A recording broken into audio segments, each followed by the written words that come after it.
información que nos sirva, que nos capacite, que nos ayude a saber qué hacer. Soy Diego Calvo, me mueve un sincero deseo por acompañarte. Soy teólogo especializado en adicciones y en este curso Cómo superar una adicción vamos a comprender cuál es la situación que nos aflige o aflige a la familia y cómo podemos abordarla. Pero para entonces tenemos que introducirnos primero y estructurar el tiempo, estructurar el conocimiento y estructurar sobre todo la prevención. ¿Qué es una adicción? Lo primero que tenemos que preguntarnos, ¿es una enfermedad o no lo es? Una adicción en cualquier caso siempre es un hábito que domina la voluntad de una persona por lo menos durante un tiempo, hasta que se supere, porque se supera, se puede superar. Esta es la gran noticia, no es para siempre. Pero en cualquier caso hay una habituación contra la voluntad del sujeto. No es adicto quien quiere, por supuesto.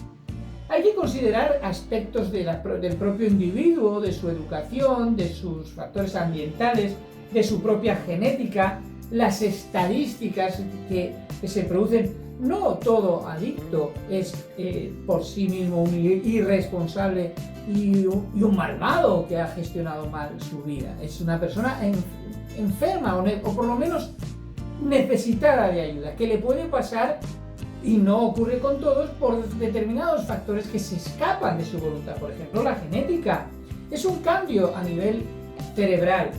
Hay señales en este curso que identificaremos sobre todo para superar una adicción, señales que nos indican que hay un abuso y que hay una adicción. ¿Por qué? Porque no se hace lo que uno quiere, ni cuando quiere, ni como quiere, ni porque lo quiere así. No se comporta uno de la manera que lo desea. Las señales de alarma nos van a ayudar, sin duda alguna, la tolerancia y la pérdida de dominio propio. Es decir, la tolerancia es las cantidades se van a transformar, se van a trastocar, ya no es un puntito de, un poquito de, ya hay una tolerancia, una habituación química si se trata de sustancias o de comportamientos adictivos que me cuesta controlar y que me hacen daño a mí y a mi familia. Y hay una pérdida de dominio propio, ya no controlo yo, es una ilusión por el control. El comportamiento adictivo que se ve en la tecnología y en la hipersexualidad, por ejemplo, en todo este asunto que hoy en la tecnología en la que vivimos es bastante importante que se eduque para que los comportamientos adictivos, que hay muchísimos, las compras, el dominio propio, el consumo de algunos alimentos, la impulsividad en ellos, nos hace entender que es precisa una educación en estos asuntos. Los conceptos generales que tenemos que tratar en este curso son el deseo de cambiar el estado de ánimo a toda costa, porque es una rueda, es decir, no me encuentro bien, no me siento bien y quiero cambiar ese estado de ánimo. Por otro lado tenemos el estigma del placer, si es que la razón fue el placer, que no siempre ha sido el placer. Uno no se ha hecho adicto porque le gusta la fiesta, eso es una tontería, para nada. No siempre es el estigma del placer.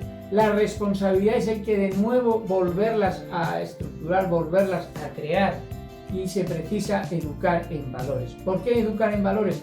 Porque la adicción tiene mucho menos que ver con el comportamiento que lo que nos creemos, porque la adicción es un resultado, sí, efectivamente, de comportamientos que se han ido ejecutando a lo largo del tiempo, pero cuando se ha producido ya el comportamiento, para modificarlo es una estrategia la que debemos elaborar, que no tiene que ver exactamente con el comportamiento de la adicción, sino todo lo contrario. Vamos a estructurar una nueva vida, vamos a establecer unos pasos más seguros que nos ayuden. En una adicción hay fases. El viaje adictivo realmente comienza al nacer.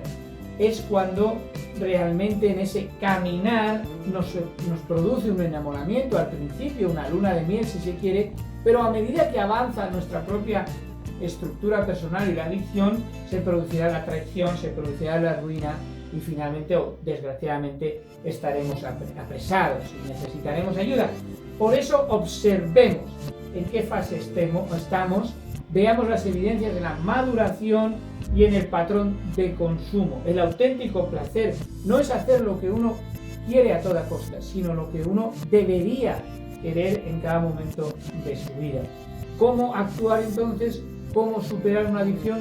Este curso está diseñado para que interactuemos como todos ellos, para que nos hagamos preguntas y sobre todo para que en las 3 grandes columnas de nuestro proyecto, la información que por sí sola nos sirve, pero nos va a ayudar, qué es, qué no es, qué información más veraz podemos encontrar, cuál ha sido la información en el pasado equivocada, pero sobre todo la formación. ¿Qué es lo que necesitas tú, lo que te sirve a ti y a tu familia? A ti como madre, a ti como esposo, a ti como hijo, a ti como miembro familiar lejano pero disgustado, un amigo. ¿Qué es la formación y cómo se diferencia de la información? Y finalmente, la prevención, es decir, qué medidas vamos a tomar para finalmente llegar a estos pasos. Si se trata de sustancias, la desintoxicación; si se trata de comportamientos adictivos, la deshabituación; y si se trata de fases más avanzadas, la rehabilitación y la reinserción social. Las dependencias tóxicas están en todo el mundo y las dependencias a procesos también. Esperemos que pronto, a medida que la ciencia avanza, las variables que se nos den sean muy positivas. Ven a este curso, sin duda es para ti.